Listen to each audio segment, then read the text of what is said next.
आज है डे 53 हमारे 75 हार्ड चैलेंज का और हम दोनों गए थे सुपरमार्केट और तब दिमाग में एक आइडिया स्ट्राइक हुआ कि क्यों ना आपको ये बताएं कि हम पहले जब सुपरमार्केट जाते थे तो हम क्या क्या चीज़ें खरीदते थे और अब हम क्या चीज़ें खरीदने लगे हैं। क्योंकि अब हम जाते हैं सुपरमार्केट तो हमें पता है कि हमें क्या चीज़ें लेनी है और कहाँ देखना है, कौन से आइल की तरफ हमें झांकना नहीं है वो भी पता है। अब हम अपनी लाइफस्टाइल में ट्राई करते हैं कि हम आयुर्वेदिक प्रोडक्ट्स ही यूज़ करें और सिंथेटिक चीज़ें, केमिकल वाली चीज़ें यूज़ ना करें।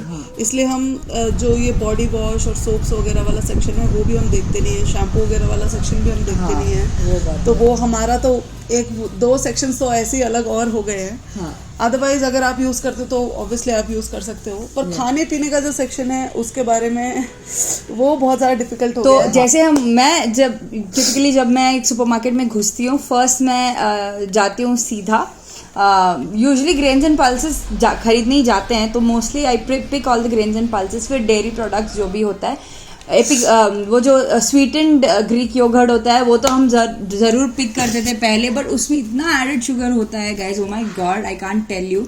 सो basically make reading ingredients of your products your friend. ये करने से आपको बहुत ज़्यादा फायदेमंद होगा।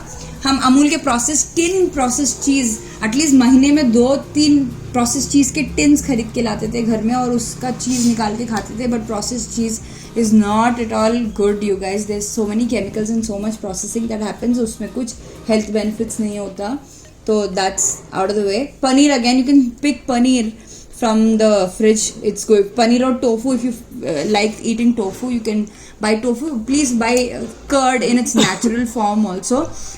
जो चीज़ जितना जल्दी एक्सपायर होता है वो चीज़ उतना ज़्यादा बेनिफिशियल होता है हमारे लिए, और हमारे लिए वो हेल्दी भी होती है चीज़। प्रिजर्वेटिव्स नहीं होते।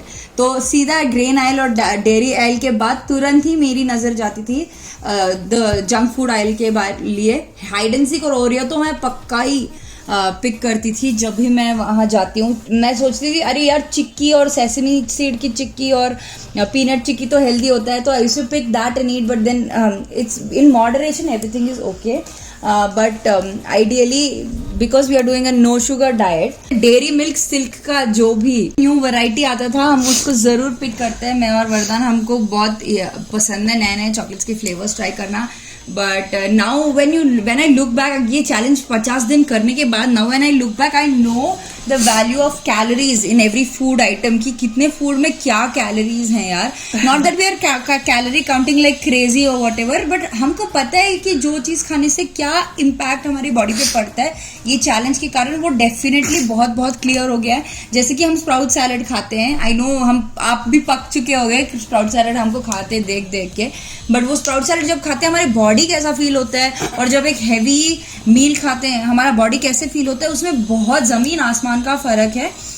You feel much more healthier, livelier, more energetic, more lighter, and because we are eating 5 meals in a day, to be honest with you, 5 meals in a day in intervals 10 to 6 के बीच में, या तो 7 to 6 के बीच में we are eating small meals and this is really beneficial to us. तो chips और picnic और क्या रिया, Lay's, Kurkure, green chutney is my favourite. I know murkulu is actually healthy only guys, because वो दाल से बनी होती है, बट डीप फ्राइड है इसीलिए हम अभी अवॉइड कर रहे हैं। But I am telling you all these things in moderation is great, but when you are doing this challenge being very mindful of what you're shopping from the supermarket, and we're completely avoiding the junk food aisle, absolutely avoiding the junk food aisle, the spreads, the jams, the biscuits, the chocolates, the mixture, the sauces. So just like block off those aisles, I'd say. Just grains and just focus on the fruits and vegetables and the grains and the dairy, the healthy part of the dairy. So हमारे snacks भी totally बदल गए हैं। पहले snacks कुछ और होते थे, अब स्नैक्स बन चुके हैं अपने ड्राई फ्रूट्स हो गए हैं, फ्रूट्स हो गए हैं, ये अब हमारे स्नैक्स हो चुके हैं और मील हो चुका है स्प्राउट सैलेड। तो पूरी तरह से सब कुछ बदल गया है। और अगर हम बात, ऐसा नहीं है कि हम पहले नहीं कोशिश करते थे हेल्दी खाने की, पहले भी करते थे कोशिश, बट पहले हमें ये नहीं पता था कि जैसे भाऊजू ने बताया कि प्रोसेस्ड चीज़ कुछ और है, गलत है। हम सोचते हैं कि चीज़ अच्छी चीज़ है, बट प्रोसेस्ड है वो तो आप नहीं खा सकते हो। Yeah. हम शुगर फ्री के नाम पे चीजें ले लेते हैं, but sugar free actually sugar free होता हम नहीं वही है। तो सोच रहे थे कि चेकआउट काउंटर में हमेशा मैं ऑर्बिट Sugar या free फिर Orbit होता है। कुछ मिंट में जरूर पिक करती थी, उसमें डेफिनेटली बहुत शुगर होता है गाइस, एंड कंपाउंड आइसक्रीम होता शुगर है। फ्री होता है, वो एक्चुअली शुगर फ्री होता नहीं है। जो मेरी बुक मैंने लास्ट पढ़ी थी जिसका नाम था don't lose your mind, lose your जो मैंने लास्ट बुक पढ़ी थी don't lose your mind lose your weight, तो उसमें रुजुता दिवेकर ने बताया था कि शुगर फ्री के नाम पे लोग आपको बहुत कुछ बेच देते हैं, पर अल्टीमेटली आप शुगर फ्री के नाम पे ज्यादा खा लेते हो और डाइट स्नैक्स के नाम पे भी। हाँ, तो वो सब कुछ होता नहीं है। ओट्स पाफ, रागी पाफ। अगर आपको कुछ स्नैक्स खाने हैं, कुछ फ्राइड भी खाना है, तो आप उसे घर पे फ्राई करो। Yeah. अगर आप पकोड़े बाहर से करोगे तो वो तेल मल्टीपल टाइम्स यूज हो चुका होगा, पर घर पे करोगे तो एटलीस्ट आप एक ही बार यूज करोगे और And अच्छा this will होगा। prevent you from eating junk food often भी, because making that is such a hassle कि आप महीने में एक बार या फिर दो हफ्ते में एक बार बनाओगे, ज्यादा बार नहीं कंजम्पशन भी कम हो जाएगा। और बनाओगे तो एक्चुअली क्या होगा कि अगर आप बनाओगे तो आपको पता भी चलेगा कि यार इतना ऑयल लगता है, इतना क्रीम लगता है, इतना चीज लगता है, वो देख के ही आप डर जाओगे। अगर आपको रेडीमेड खाना मिलेगा तो आपको लगेगा ठीक है ऑर्डर ही तो करना है, पर if you make the same thing, अगर गार्लिक ब्रेड आप घर पे बनाओगे तो आपको एक्चुअली पता चलेगा कि उसमें कितना ज्यादा बटर डलता है। True that.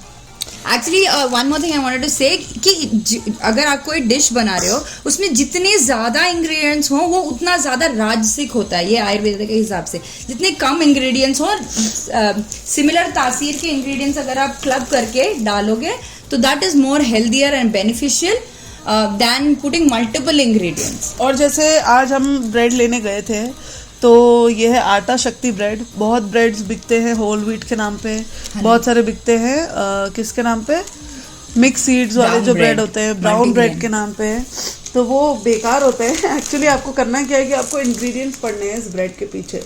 तो ये आई थिंक अब तक हमने जो सबसे ज्यादा होल व्हीट जिस ब्रेड में पाया है वो मोस्टली 62 to 64% ही होता है।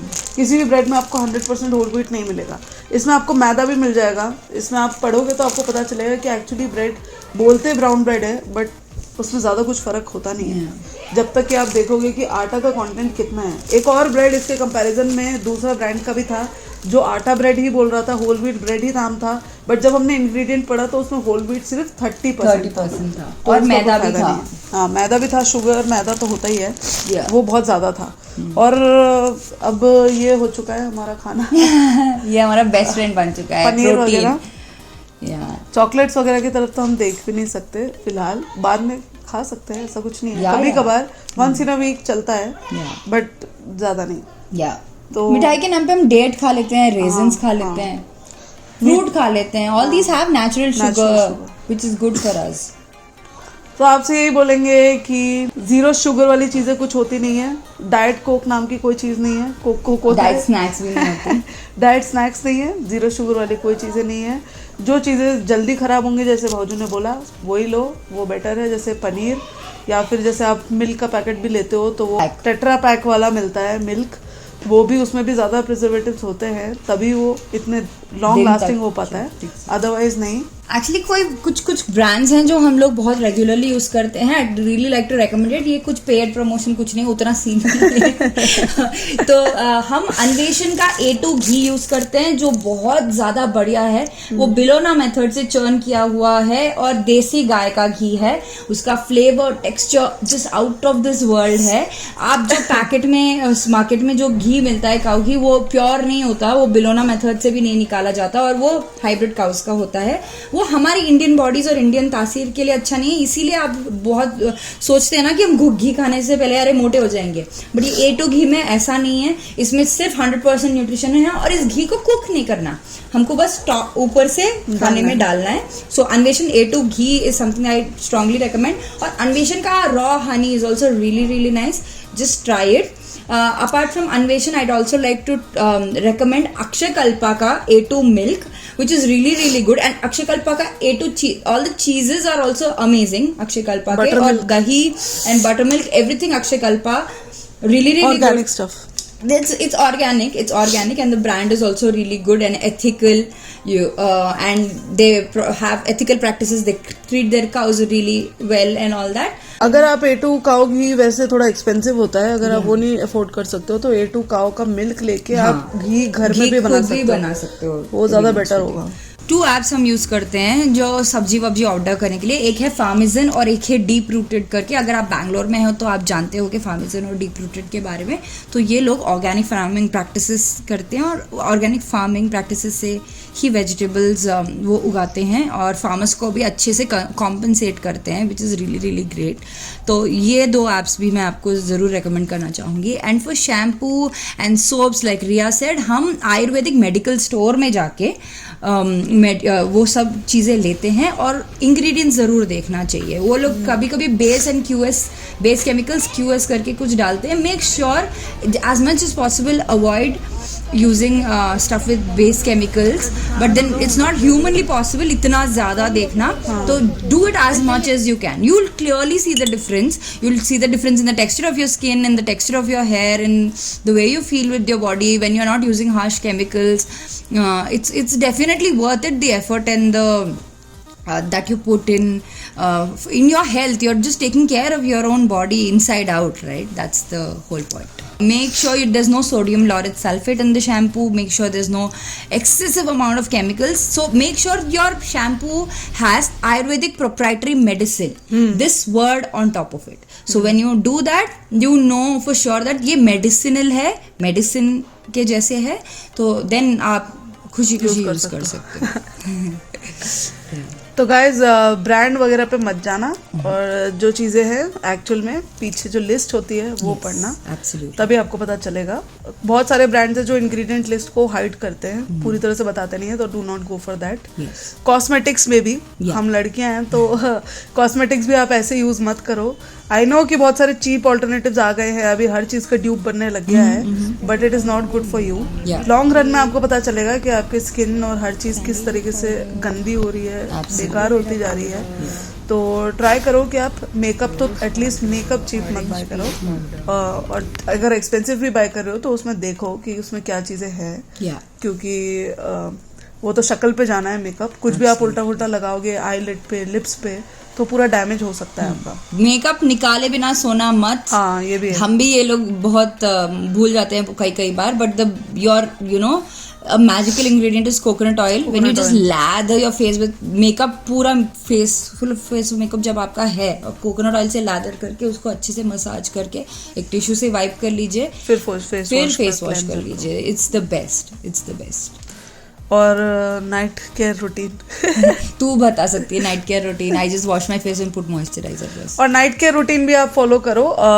Of course morning care routine तो होता ही है सबका, AM PM रूटीन जैसे बोलते हैं। जब सुबह हम लोग नहाते हैं तो मॉइस्चराइजर सीरम वगैरह लगा लेते हैं। AM PM रूटीन आपको फॉलो करना चाहिए अपने स्किन केयर के लिए। सुबह आप जब नहाते हो तो आप लगा सकते हो एलोवेरा जेल, रोज वाटर, उसके बाद आप लगा सकते हो सीरम, फिर मॉइस्चराइजर, और उसके ऊपर वो भी लगा सकते हो, सनस्क्रीन भी लगा सकते हो। और रात को आप देखो कि आप लगाओ कुछ नाइट क्रीम वगैरह, अंडर आई क्रीम अगर आपके पास है तो वो लगा सकते हो, रेटिनॉल लगा सकते हो, सीरम लगा सकते हो जो ज़्यादा थिक है। अगर आपकी ऑयली स्किन है तो उसे रात को लगा सकते हो, लिप बाम लगा सकते हो। Actually night skin care routine बहुत ज़्यादा इंपॉर्टेंट है, क्योंकि नाइट में आपकी बॉडी तो रिपेयर होती है, आपकी स्किन भी रिपेयर होती है, तो वो बहुत ज़्यादा इंपॉर्टेंट है। और हम भी जिस दिन हम लग करके सोते हैं, कभी कभार एक बार स्किप हो जाता है, तो we can feel it the next morning कि हमारी स्किन बहुत ज़्यादा प्लम्प है और बहुत ज़्यादा ग्लो करती है। और आई होप कि आपको भी पता चल रहा होगा डिफरेंस। फिलहाल तो 75 हार्ट की वजह से हमारी स्किन काफ़ी ज़्यादा अच्छी हो गई है। पहले भाउजू को था एक्ने प्रॉब्लम, और अब पूरी तरह से जा चुका है, और बालों की हेल्थ भी बहुत अच्छी है। यही था 53 डे अपडेट। और बस आप लोग भी छोटी छोटी चेंजेस अपने लाइफ में करो, यही आपके साथ शेयर करना था, और आपके लिए बहुत ज़्यादा बेनिफिशियल होगा। Okay, see you, bye bye. क्या बोलूँ मैं उसे, क्या बोलते हैं उसे, ड्रॉपर नहीं,